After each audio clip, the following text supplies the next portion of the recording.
расскажу интересные факты из жизни русских писателей. И первый факт будет: русские писатели придумали много новых слов.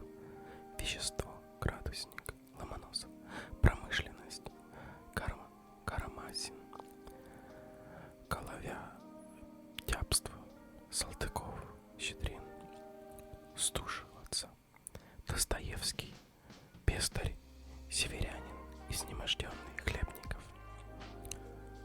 Второй факт. Пушкин не был красив, в отличие от своей жены Натальи Гончаровой, которая плюс ко всему была на 10 сантиметров выше мужа. По этой причине, бывая на балах, Пушкин старался держаться от супруги подаль, чтобы лишний раз не концентрировать внимание на окружающих на этом контрасте. В период ухаживаний со своей будущей супругой Натальей Пушкин много рассказывал своим друзьям о ней и при этом обычно произносил: «Я восхищен, я очарован. Короче, я окончарован». Третий факт. Корней Чуковский – это псевдоним. Настоящее имя по имеющим документам самого издаваемого в России детского писателя Николай Васильевич Корнейчуков.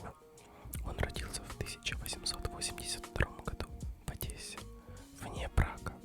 Был записан под фамилией матери в первую же статью в 1901 году. Напечатал под псевдонимом Корней Чуковский. Четвертый факт. Лев Толстой, в юности будущий гений русской литературы, был доволен азартен. Однажды в карточной игре со своим соседом-помещиком Гороховым Лев Толстой проиграл основное здание наследуемое имение усадьбы Ясная Поляна. Сосед дом разобрал и увез к себе за 35 верст в качестве трофея. Стоит отметить, что это было не просто здание. Именно здесь писатель родился и провел детские годы. Именно об этом доме тепло вспоминал всю жизнь и даже хотел выкупить обратно, но по тем или иным причинам не сделал этого. Пятый факт. Известно, советский писатель и общественный деятель Константин Семноградил, то есть не выговаривал буквы Р и Л. Случилось это и в детстве, когда он, играя случайно, порезал себе язык бритвой, и ему стало трудно произносить свое имя Кирилл. В 1934 году он взял псевдоним Константин. Следующий факт. Илья Ильф и Евгений Петров были уроженцами Одессы, однако познакомились только в Москве непосредственно перед началом работы над своим первым романом. Впоследствии дуэт сработался настолько, что даже дочь Ильфа Александровна, занимающаяся популяризацией наследия писателей, называла себя дочерью Ильфа и Петрова. Следующий факт. Александр Солженицын не раз общался с президентом России Борисом Ельциным. Так, например, Ельцин спрашивал его мнение по поводу Курильских островов. Солженицын посоветовал отдать их Японии. А в середине 90-х годов, после возвращения Александра Исаевича из эмиграции и восстановления российского гражданства, по распоряжению Ельцина ему была подарена государственная дача Сосновка-2 в Подмосковье. Следующий факт. Чехов садился писать, облачившись в парадный костюм. Куприн, наоборот, обожал работать совершенно голым. Следующий факт. Когда русский сатирик-писатель Аркадий Овчаренко во время Первой мировой войны принес в одну из редакций рассказ на военную тему, цензор вычеркнул из него фразу «небо синее было». Оказывается, по этим словам вражеские шпионы могли догадаться, что дело происходило на юге. Следующий факт. Настоящей фамилией писателя-старика Григория Горина была Офштейн. На вопрос о причине выбора псевдонима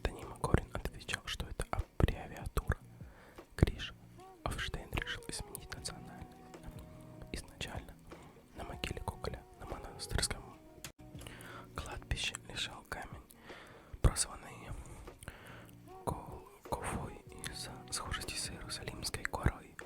Когда кладбище решили уничтожить при перезахоронении в другом месте, решили установить на могиле бюст Гоголя, а тот самый камень впоследствии был поставлен на могилу Булгакова его женой. В связи с этим примечательна фраза Булгакова, которую он при жизни неоднократно адресовал Гоголю: «Учитель, открой меня своей шинелью. Укрой». Следующий факт. После начала Второй мировой войны Марину Цветаеву отправили в эвакуацию в город Елабуга, что в Татарстане. Упаковать вещи ей помогал Борис Пастернак. Он принес веревку, чтобы перевязать чемодан, и, заверяя ее в крепости, пошутил: «Веревка все сдержит, хоть вешайся». Впоследствии ему передали, что именно на ней Цветаева в Елабуге и повесилась. Следующий факт. Известная фраза: «Все мы вышли из гоголевской шинели», которая употребляется для выражения гуманистических традиций русской литературы. Часто авторство этого выражения приписывают Достоевскому. Однако на самом деле первым сказавшим его был французский критик Эжен Гюго, рассуждавший об истоках творчества Достоевского. Сам Федор Михайлович привел эту цитату в беседе с другими французскими литераторами, который понял ее как собственные слова писателя и опубликовал их в таком свете в своем труде. Следующий факт. В качестве средства от большого живота Чехов прописывает своим тучным пациентам молочную диету. В течение недели несчастные должны были ничего не есть, а приступы голода душить 100 граммами дозами обычного молока. Действительно, благодаря тому, что молоко быстро и хорошо усваивается, стакан напитка приятным утром снижает аппетит, так как, не чувствуя голода, можно продержаться до обеда. Это свойство молока использовал в своей медицинской практике Антон Павлович. Следующий факт.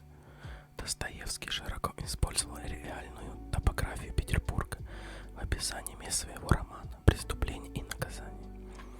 Как и признался писатель, описание двора, в котором Раскольников прячет вещи, украденные им из квартиры процентничества, он составил из личного опыта. Когда однажды, прогуливаясь по городу, Достоевский завернул в пустынный двор с целью справить нужду. Следующий факт.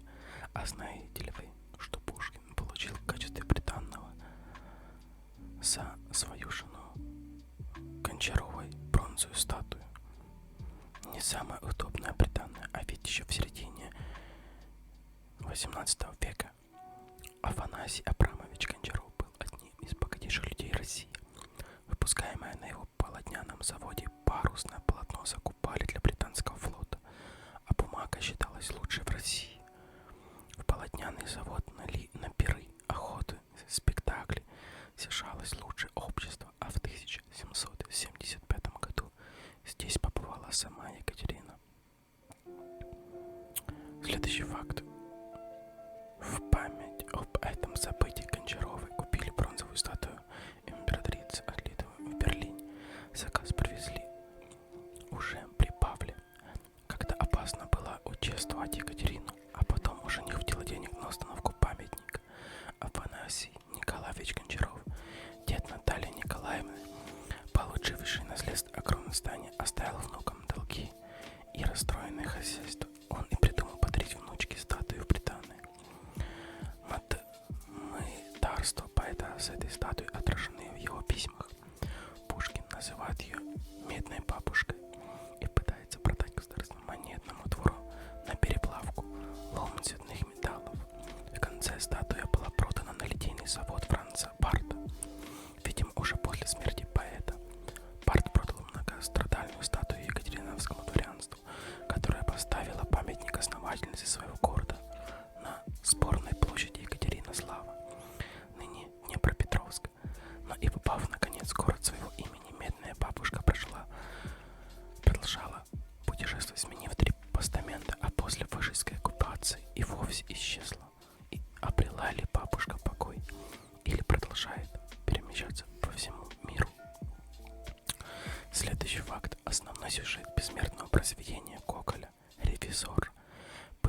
показан автору Александром Сергеевичем Пушкиным. Эти великие классики были неплохими друзьями. Однажды Александр Сергеевич рассказал Николаю Васильевичу интересные факты из жизни города Устюжа Новгородской губернии. Именно этот случай и лег в основу произведения Николая Гоголя.